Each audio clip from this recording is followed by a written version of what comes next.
الحمد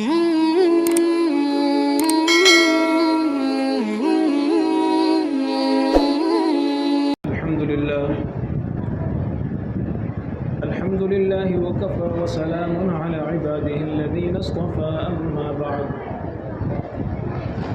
قال الله تبارك وتعالى في القرآن المجيد والفرقان الحميد أعوذ بالله من الشيطان الرجيم بسم الله الرحمن الرحيم رب أوزعني أن أشكر نعمتك التي أنعمت علي وعلى والدي وأن أعمل صالحا صدق الله العظيم وقال النبي صلى الله عليه وسلم سلوا الله العافية أو كما قال صلى الله عليه وسلم. محترم بزرگوں اور دوستوں، اللہ تبارک و تعالی نے انسان کو جو نعمتیں عطا فرمائی ہیں، خود اللہ پاک فرماتے ہیں کہ انسان انہیں گن نہیں سکتا ہے، انہیں شمار نہیں کر سکتا ہے. اور یہ لاجیکل بات ہے، سمجھ میں آنے والی بات ہے، اس لیے کہ انسان گنتا اس چیز کو ہے جس کو جانتا ہے، گنتا اس چیز کو ہے جو اس کے سامنے ہے اور جس کو سمجھتا ہے. اور اللہ کی نعمتیں ایسی ہیں کہ انسان کا ذہن و دماغ بھی نہیں جا سکتا کہ یہ بھی نعمت ہے. انسان کروڑوں کروڑ نعمتوں کو جانتا بھی نہیں ہے کہ اللہ تبارک و تعالیٰ نے اس انسان کے لیے کتنی نعمتوں کو لگا رکھا ہے. دنیا کی کتنی نعمتیں ایک انسان کے لیے کام کر رہی ہیں، کتنی چیزیں کام کر رہی ہیں. جب ہمیں معلوم ہی نہیں ہے تو ہم گن کیسے سکیں گے؟ ارے دنیا کی بات چھوڑیے، ہمارے باڈی میں اور ہمارے بدن کے اندر کتنے پرزے ہیں، کتنے پارٹس ہیں، کتنے کیڑے ہیں، کتنے کیٹانو ہیں، کتنے وٹامن ہیں، اور کتنی شکتیاں ہیں، کتنی طاقت ہے اور کتنی انرجی ہے اور کس کس قسم کی ہے، کیا ہم سب جانتے ہیں؟ جب ہم ان چیزوں کو جانتے ہی نہیں ہیں تو شمار کیسے کر سکتے ہیں؟ بے شمار نعمتیں اللہ تبارک و تعالیٰ نے ہر انسان کو عطا فرمائی ہے. اس میں سے آج ایک بڑی نعمت، بہت ہی عظیم نعمت کا ذکر کروں گا جس کو ہم اور آپ عافیت کہتے ہیں. دعا دیتے ہیں، دعا کرو اللہ تعالیٰ عافیت عطا فرمائے، دعا کرو عافیت سے رکھے. ایک دوسرے کو دعا دیتے ہیں اور ایک دوسرے سے بات کرتے ہیں. سوال یہ پیدا ہوتا ہے کہ عافیت کسے کہتے ہیں؟ عافیت ہے کیا چیز؟ اور قرآن و حدیث میں اس کی اہمیت کیا ہے؟ اللہ کے نبی صلی اللہ علیہ وسلم نے کیا فرمایا ہے اس کے بارے میں؟ چند باتیں اس حوالے سے آپ حضرات کے سامنے عرض کرنی ہیں. ایک مرتبہ حضرت عباس رضی اللہ تعالیٰ عنہ، یہ نبی کریم صلی اللہ علیہ وسلم کے چچا ہیں اور بہت ہی زیادہ محبت کرنے والے، بہت زیادہ پیار کرنے والے. یہ نبی سے صرف 2 سال بڑے تھے. نبی کریم صلی اللہ علیہ وسلم سے ان کی عمر 2 سال زیادہ تھی. اور جب کوئی ان سے پوچھتا تھا کہ انت اکبر ام النبی صلی اللہ علیہ وسلم اکبر، کہ آپ بڑے ہو یا نبی کریم صلی اللہ علیہ وسلم بڑے ہیں، تو بڑا خوبصورت جواب حضرت عباس رضی اللہ تعالیٰ عنہ دیا کرتے تھے. اور یہ جواب بتلاتا ہے کہ ان کے سینے میں نبی کی محبت اور عظمت اور نبی کا مقام کیسا تھا، اور کتنے باادب لوگ تھے وہ جن کو اللہ نے نبی کی صحبت کے لیے چنا تھا. وہ جواب دیتے تھے ہوا اکبر منی وانا ولدت قبلہ، بڑے تو نبی کریم صلی اللہ علیہ وسلم ہیں، ہاں میں ان سے پہلے پیدا ہوا، ہاں میں ان سے پہلے پیدا ہو گیا، لیکن میری بڑائی اور میرا سب کچھ ان کے قدموں میں نچھاور ہے. ساری کائنات کی وسعتیں ان کے قدموں میں نچھاور ہیں. یہ بڑے ہیں، میں ان کا غلام ہوں، میں ادنا خادم ہوں. یہ میرے سردار ہیں، سرتاج ہیں، آقا ہیں. یہ نہیں فرمایا میری عمر بڑی ہے میں بڑا ہوں، یہ نہیں فرمایا ہوا اکبر منی وانا ولدت قبلہ. بڑے تو یہ ہیں، البتہ میں ان سے پہلے پیدا ہو گیا ہوں، یعنی 2 سال پہلے میں پیدا ہوا. یہ ادب تھا۔ بہرحال بات لمبی ہو جائے گی، میں عرض کر رہا تھا کہ وہ ایک بار نبی کریم صلی اللہ علیہ وسلم کے پاس آئے، کہنے لگے بھتیجے یا رسول اللہ علمنی شیئا اسألہ اللہ، بھتیجے کوئی ایسی دعا سکھلا دو، کوئی ایسا مضمون بتلا دو، کوئی ایسی بات بتلا دو جسے میں اللہ سے مانگا کروں، اللہ سے سوال کیا کروں، اللہ سے دعا کیا کروں۔ اللہ تبارک و تعالی نے انہیں جو دعا، اللہ کے نبی نے جو انہیں دعا سکھلائی وہ یہ تھی، صلی اللہ العافیت، چچا جان اللہ سے عافیت مانگا کرو، یہ مانگا کرو کہ اے اللہ دنیا اور آخرت کی عافیت ہمیں عطا فرمائیے، یہ سوال کیا کرو۔ حضرت عباس رضی اللہ تعالیٰ عنہ فرماتے ہیں کہ بات کہنے کے لیے چھوٹی سی تھی، میں سن کر خاموش ہو گیا، عمل بھی شروع کر دیا، لیکن مکثت ایامن، میں کچھ دنوں تک رکا رہا، پھر کچھ دنوں کے بعد میں پھر دربار نبوی میں حاضر ہوا اور نبی پاک کی خدمت میں حاضر ہوا اور میں نے پھر سوال کیا، علمنی شیئا اسألہ اللہ، کچھ اور سکھلا دیجئے جو میں اللہ سے مانگا کروں۔ حضرت نبی پاک صلی اللہ علیہ وسلم نے فرمایا، یا عم رسول اللہ، یا عباس، اے حضرت عباس، اے رسول اللہ کے چچا، صلی اللہ العافیت فی الدنیا والآخرہ، اللہ سے دنیا اور آخرت کی عافیت مانگا کرو، اس سے بڑی کوئی نعمت مسلمان کو، انسان کو نہیں دی گئی۔ پتہ کیا چلا،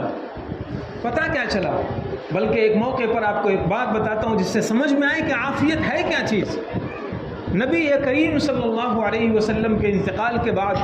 جب حضرت صدیق اکبر رضی اللہ تعالیٰ عنہ خلیفہ بنے، 1 سال کے بعد ایک مرتبہ وہ ممبر پر کھڑے ہوئے تقریر کرنے کے لیے، بیان کرنے کے لیے، کوئی بات بتلانے کے لیے، اور کہنے لگے کہ اے لوگو، میں نے 1 سال پہلے اسی ممبر پر تمہارے پیغمبر سے ایک بات سنی تھی، اور یہ کہہ کر کے صدیق اکبر رونے لگے، ان کو نبی یاد آ گئے اور اپنے نبی کی رفاقت میں بیتے ہوئے دن یاد آ گئے، اپنے محبوب کی یاد میں رونے لگے، اور پھر فرمایا، نبی پاک صلی اللہ علیہ وسلم نے فرمایا تھا، لم توتو بعد کلمت الاخلاص مثل العافیہ فصلوا اللہ العافیت، اے لوگوں ایمان کے بعد دنیا کی سب سے بڑی نعمت اگر کسی کو دی گئی ہے تو عافیت دی گئی ہے، اس لیے عافیت کا سوال اللہ سے کیا کرو۔ کیا ہے یہ عافیت؟ کیا ہے عافیت؟ عافیت کا مطلب اگر آسان زبان میں سمجھنا ہو تو عافیت کا مطلب یہ ہے کہ ظاہری باطنی دنیاوی اخروی کسی بھی قسم کی ادنا سے ادنا پریشانی سے انسان بچ جائے، یہ عافیت ہے۔ نہ اسے دنیا میں کوئی اڑچن ہو، کوئی ٹینشن ہو، کوئی ڈپریشن ہو، کوئی پریشانی ہو، کسی طرح کا خوف، کسی طرح کا رنج، کسی طرح کی بیماری، کسی طرح کا قرضہ، بچوں کی پریشانی، گھر کی پریشانی، کاروبار کی پریشانی، کسی بھی قسم کی کوئی پریشانی نہ ہو، اور آخرت میں بھی اللہ تبارک و تعالیٰ کے دربار میں کوئی پریشانی نہ ہو، جنت ہی جنت ہو، نعمتیں ہی نعمتیں ہوں، اس کو کہا جاتا ہے عافیت۔ اب آپ بتائیے، جس کو دنیا میں جس کو عافیت مل گئی، کیا اس کے پاس کوئی چیز باقی ہے؟ کوئی چیز بچی ہوئی نہیں ہے، سب اللہ نے اسے عطا فرما دیا۔ چنانچہ ابن ماجہ کے اندر ایک حدیث لکھی ہوئی ہے، ایک صحابی آئے، یا رسول اللہ کوئی بات سکھلا دیجئے، آپ نے فرمایا عافیت مانگا کرو۔ وہ اگلے دن آئے، کہنے لگے یا رسول اللہ کچھ اور سکھلا دیجئے، آپ نے فرمایا خدا کے بندے عافیت مانگا کرو۔ تیسرے دن بھی آئے اور کہنے لگے یا رسول اللہ کچھ سکھلا دیجئے، آپ نے فرمایا اللہ سے عافیت مانگو، اس لیے کہ جسے عافیت دی گئی اسے کامیابی عطا فرما دی گئی، اسے دنیا جہان کی نعمتیں اس کے قدموں میں ڈال دی گئی۔ آج ہم اور آپ اللہ تبارک و تعالیٰ کی بے شمار نعمتیں استعمال فرما رہے ہیں، بے شمار نعمتیں استعمال کر رہے ہیں۔ یہ عافیت کتنی بڑی نعمت ہے، اگر آپ کو اندازہ لگانا ہو تو ذرا سے ایمرجنسی وارڈ میں تھوڑا سے کبھی کبھی ہاسپٹل چلے جایا کرو۔ کتنے ایسے لوگ ہیں جو تڑپ رہے ہیں، کوئی اپنی ٹانگیں گنوا چکا ہے، کوئی اپنے ہاتھ کھو چکا ہے، کسی کا دماغ اڑ چکا ہے، کوئی لاش کی شکل میں پڑا ہوا ہے، عجیب و غریب قسم ہے، کوئی واویلا مچا رہا ہے، وہی بازو میں کوئی مسجد ہے، اس کے گھر والے رو رہے ہیں، اللہ سے اس کی زندگی کی اور اس کی صحت کی اور اس کی سلامتی کی اور اس کی عافیت کی دعائیں مانگ رہے ہیں۔ یہ وہ عافیت ہے، ہر شخص آج شکایت کر رہا ہے، اولاد کی بغاوت ہے، لڑکیوں کی نافرمانیاں ہیں، کاروبار کی پریشانیاں ہیں، اور مختلف قسم کے ٹینشن اور الجھنیں ہیں۔ یہ ہے وہ چیز جو عافیت اگر انسان مانگتا ہے تو اللہ تعالیٰ یہ سب ختم کر دیتا ہے۔ تو کسی انسان کو عافیت ملنے کا مطلب یہ ہے کہ اس کا جسم صحیح سالم رہے، اس کی صحت صحیح سالم رہے، اس کو رائی کے دانے کے برابر ٹینشن ہوتا کیا ہے یہ معلوم نہ ہو، اسے کچھ بھی پریشانی نہ ہو یہ۔ اور اگر اللہ کی طرف سے کبھی حالات آئیں، اللہ کی طرف سے کبھی بخار آئے، اللہ کی طرف سے کبھی بیماریاں آئیں، تو یہ اس کے لیے رفع درجات کا ذریعہ بنے اور اس کے مقام کی بلندی کا ذریعہ بنے، یہ ہے عافیت کا مطلب۔ اس لیے اللہ تبارک و تعالیٰ سے بار بار ہمیں جس چیز کا سوال کرنا چاہیے، اے اللہ ہمیں عافیت عطا فرمائیے، ہمیں عافیت عطا فرمائیے۔ ایک بہت بڑے بزرگ ہیں حضرت مولانا عبدالحی عارفی رحمۃ اللہ علیہ، حضرت مفتی تقی عثمانی صاحب کے شیخ ہیں اور حضرت حکیم الامت حضرت تانوی رحمۃ اللہ علیہ کے خلیفہ ہیں۔ وہ فرماتے ہیں کہ اگر تم عافیت کا مطلب سمجھنا چاہتے ہو تو آسانی سے یہ سمجھ لو، ذہن و دماغ کے سکون کا نام عافیت ہے۔ کوئی ٹینشن نہ رہے، کسی طرح کی سوچ نہ رہے، کسی طرح کی فکر نہ رہے، کوئی مطالبہ کرنے والا نہ رہے، کوئی ڈیمانڈ کرنے والا نہ رہے، کسی کا لین دین بقایا نہ رہے اور کچھ الجھنیں نہ رہیں، تو سمجھ لینا یہ عافیت ہے۔ اب ہمارا اندازہ لگا لیں کہ ہم گھر میں گھستے ہیں، بیوی دکھڑا لے کر کے بیٹھ جاتی ہے، ہم گھر میں گھستے ہیں، بچے دکھڑا اور پریشانی لے کر کے بیٹھ جاتے ہیں، کسی کی یہ بیماریاں نہیں ٹھیک ہو رہی، کسی کی یہ پریشانیاں نہیں حل ہو رہی، کسی کی اولاد نہیں ہے، کسی کو رشتہ اور اچھا نکاح نہیں ہو رہا ہے، مختلف قسم کے عوارضات اور مختلف قسم کی پریشانیاں ہماری زندگی کا حصہ بن گئی ہیں۔ لیکن ان سے بچنے کے لیے ہمیں ایک دعا کا اہتمام کرنا چاہیے، چلتے پھرتے اٹھتے بیٹھتے اے اللہ عافیت دے دیجئے، اے اللہ عافیت دے دیجئے۔ تو اللہ تبارک و تعالیٰ سے عافیت کا سوال کرنا چاہیے۔ بعض تفسیر کی کتابوں میں یہ بات لکھی ہوئی ہے کہ حضرت یوسف علیہ السلام آپ حضرات جانتے ہیں بہت ہی خوبصورت اللہ تبارک و تعالیٰ نے بڑی خوبصورتی ان کو عطا فرمائی تھی۔ جب مصر کی عورتوں نے ان کو ورغلانے کی کوشش کی، ان کو بہکانے کی کوشش کی، تو حضرت یوسف علیہ السلام نے اللہ سے دعا کی، رب السجن احب الی، اے اللہ مجھے جیل میں بند ہو جانا گوارا ہے، ان عورتوں کی دعوت پر لبیک کہنے کے مقابلے میں، ان کی طرف التفات ہونے کے مقابلے میں، ذہن و دماغ متوجہ ہونے کے مقابلے میں مجھے جیل کی سلاخیں پسند ہیں۔ اللہ تبارک و تعالیٰ نے ان کی یہ بات قبول کی اور 7 سال تک وہ جیل میں پڑے رہے اور ان کو مقید کر دیا گیا، وہ جیل میں رہے اور ان کا پورا واقعہ قرآن پاک میں سورہ یوسف میں ذکر کیا گیا ہے۔ بعض تفسیر کی کتابوں میں یہاں پر ایک بات لکھی ہوئی ہے، بعض مفسرین نے ذکر کیا ہے کہ اگر حضرت یوسف علیہ السلام جب جیل میں چلے گئے تو ایک مرتبہ ان کو وحی آئی اور وحی میں یہ کہا گیا کہ یوسف جب ان عورتوں نے ورغلایا تھا، ان عورتوں نے بہکانے کی کوشش کی تھی، تو تم نے یہ کہا تھا اے اللہ مجھے جیل کی سلاخیں پسند ہیں، ان عورتوں کی دعوت پر لبیک کہنے کے مقابلے میں اگر تم اس وقت یہ دعا کر لیتے کہ اے اللہ مجھے عافیت عطا فرمائیے، تو تمہیں جیل بھی نہ جانا پڑتا اور ان عورتوں کے چکر میں بھی اللہ تم سے بچا لیتا، نہ تمہیں یہاں دنیا کی مصیبت ہوتی نہ آخرت کی مصیبت ہوتی، لیکن تم نے عافیت کی دعا نہیں کی بلکہ جیل کی دعا مانگی، تمہاری دعا قبول ہو گئی اور تمہیں جیل میں جانا پڑا۔ اس لیے آج کل آدمی بہت سی مرتبہ جب پریشان ہوتا ہے، مثال کے طور پر اس کو بڑی بیماری ہو گئی، کوئی بڑی پریشانی ہو گئی، تو وہ دعا کس طرح کرتا ہے، اے اللہ چھوٹی موٹی پریشانی دے دیتے، اس بڑی پریشانی سے نجات دے دیتے۔ وہ دعا اس طرح کہتا ہے کہ اے اللہ بڑی مصیبت سے چھٹکارا دے دیتے، تھوڑی بہت مصیبت آ جاتی وہ چل جاتا۔ اس طرح دعائیں مت کیا کرو، انسان کمزور ہے، نہ وہ چھوٹی مصیبت برداشت کر سکتا ہے نہ بڑی مصیبت برداشت کر سکتا ہے۔ اللہ سے دعا کیا کرو، اے اللہ ہمیں عافیت عطا فرمائیے، سلامتی عطا فرمائیے، نہ چھوٹی مصیبت آئے نہ بڑی مصیبت آئے۔ ایک صحابی بیمار ہو گئے بہت زیادہ، ایک دم سوکھ کر کے روایات میں ہے چوزے کی طرح ہو گئے، جیسے مرغی کا چھوٹا سا بچہ ہوتا ہے ویسے ایک دم سوکھ گئے۔ اللہ کے نبی صلی اللہ علیہ وسلم کو معلوم ہوا، آپ ان کی عیادت کے لیے تشریف لے گئے۔ جب آپ وہاں پہنچے اور ان کی حالت کو دیکھا کہ ایک دم نحیف، ایک دم لاغر، سوکھ کر کانٹا ہو گئے ہیں، تو اللہ کے نبی صلی اللہ علیہ وسلم نے ان سے سوال کیا، اما کنت تدعو، کیا تم اللہ سے دعا نہیں کرتے تھے؟ کیا تم اللہ سے عافیت نہیں مانگا کرتے تھے؟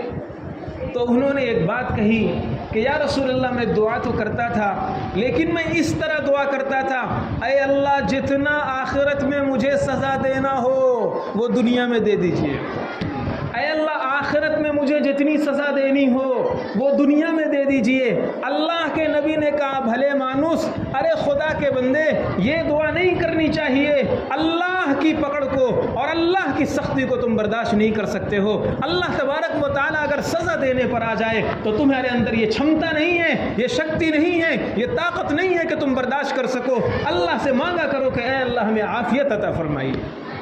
سکھلایا نبی پاک نے، بتلایا نبی پاک نے کہ ہمیں کس انداز سے مانگنا چاہیے، کیسے مانگنا چاہیے اور کیا مانگنا چاہیے۔ اس لیے چھوٹی موٹی باتیں ہیں لیکن آج ہی سے اس پر عمل کی کوشش ہونی چاہیے کہ اے اللہ ہمیں عافیت دیجئے، عافیت دیجئے۔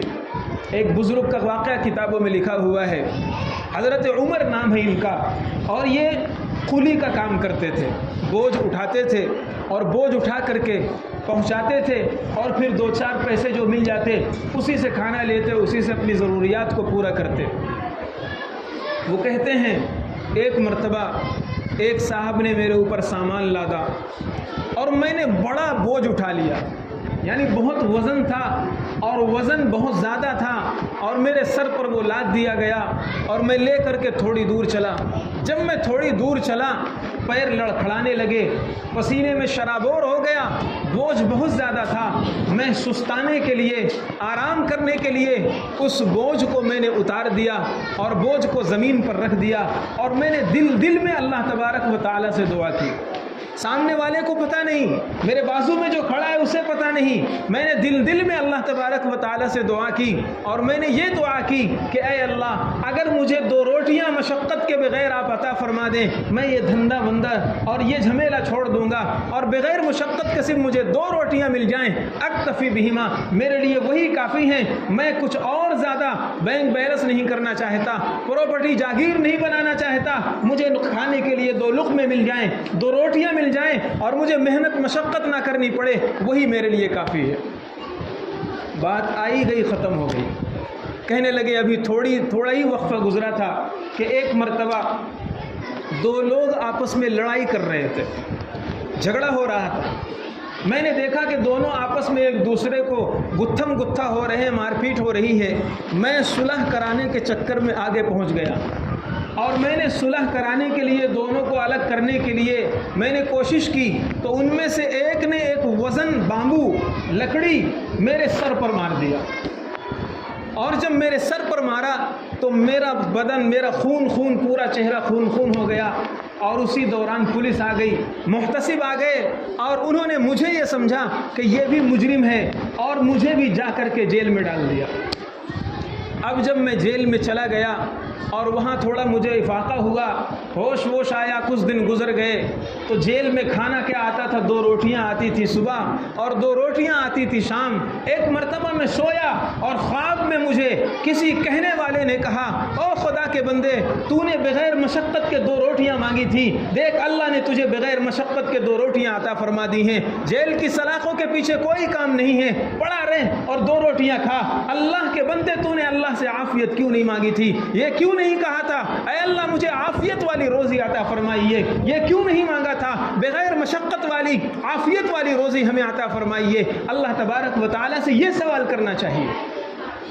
اس لیے عافیت ہے کیا چیز، ہماری زندگی میں اس کا اثر کیا ہے، اس لیے اس کا بہت اہتمام ہونا چاہیے کہ اللہ تبارک و تعالیٰ سے بار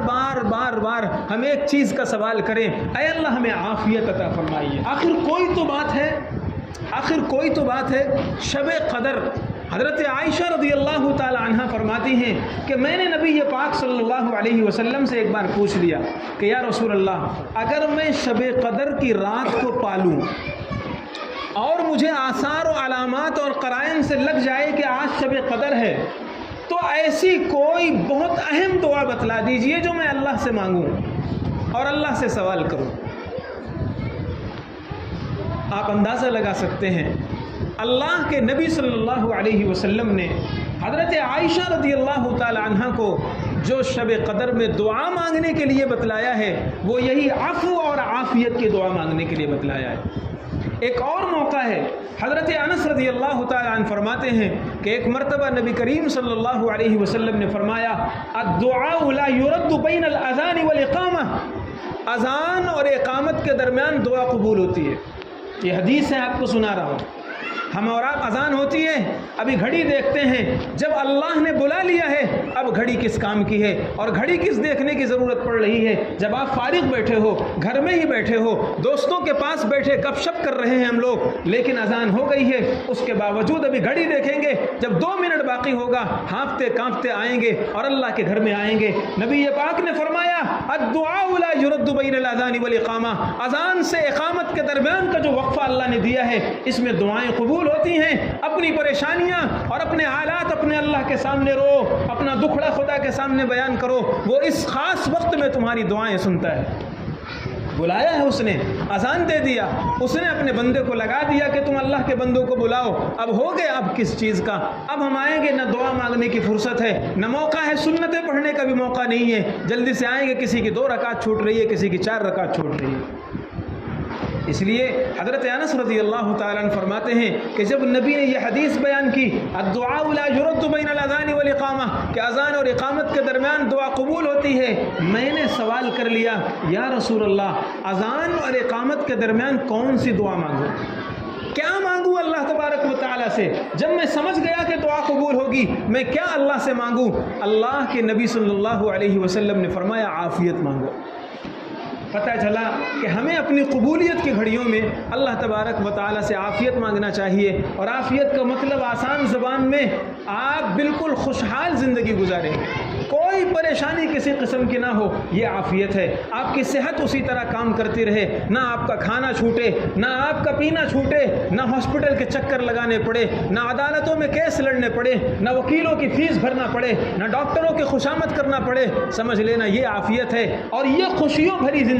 یہی عافیت والی زندگی ہے۔ اللہ تبارک و تعالیٰ سے دعا ہے کہ اللہ تبارک و تعالیٰ عمل کی توفیق عطا فرمائے، اور ہمیں اس چیز کو سمجھنے کی توفیق عطا فرمائے کہ جو اس نے صحت دے رکھی ہے، ہاتھ چل رہے ہیں، آنکھیں کام کر رہی ہیں، پیٹ ہضم کر رہا ہے، معدہ ہضم کر رہا ہے، کتنے ایسے لوگ ہیں پانی ہضم کرنا ان کو مشکل ہو رہا ہے۔ حضرت تھانوی رحمۃ اللہ علیہ نے لکھا ہے ایک بات کہ لکھنؤ کے ایک نواب تھے، بڑی دولت اللہ نے دی تھی اور بڑی ثروت تھی، مالدار تھے، نواب تھے لکھنؤ کے، اور بڑی جاگیریں تھیں، ان کا معدہ اللہ نے خراب کر دیا اور ہضم کی صلاحیت ختم کر دی۔ وہ اس زمانے میں ململ کے کپڑے میں گوشت اور کباب کو اور قیمے کو لپیٹ کر کے اس کا جوس پیتے تھے، اس کا عرق پیتے تھے، اور اس کا پانی تھوڑا تھوڑا جو پیٹ میں جاتا تھا، معدہ وہ بھی قے کر دیتا تھا اور وہ بھی ہضم نہیں کر پاتے تھے۔ ایک دن وہ اپنے محل پر اور اپنے کوٹھے پر چڑھے، دیکھا ایک مزدور ہے جو بوجھ اٹھا کر کے لا رہا ہے، لکڑیوں کا گٹھر اس نے وہاں پھینکا، گھر میں اندر داخل ہوا اور گھر سے کھانا، روٹی اور پیاز لیا اور نمک کا ڈلا لیا اور باہر آ کر کے بیٹھ گیا۔ پیاز ہاتھ سے پھوڑا اور نمک کو ایک ہاتھ میں لیا اور پیاز کو لقمہ، روٹی کو لقمہ بنا کر کے پیاز میں نمک لگا کر کے بہترین مزے سے کھا رہا ہے۔ وہیں چارپائی پڑی تھی، کھانے کے بعد پانی پیا اور پانی پینے کے بعد مست سو گیا، میٹھی نیند میں چلا گیا۔ وہ نواب اپنے لوگوں سے کہنے لگا، اے خدا کے بندو، میری ساری دولت اور میری ساری ثروت اور میرا سارا جاگیر اور ساری چیزیں دوسروں کو دے دی جائیں، مجھے یہ میٹھی نیند اور بہترین لقمہ میرا معدہ ہضم کر لے، یہ عطا ہو جائے، یہی میرے لیے کافی ہے۔ تو اللہ نے جو صحت دے رکھی ہے ہمیں اس کی قدر کرنی چاہیے، جو عافیت دے رکھی ہے اس کی قدر کرنی چاہیے۔ اللہ تعالیٰ عمل کی توفیق عطا فرمائے۔ وآخر دعوانا الحمدللہ رب العالمین۔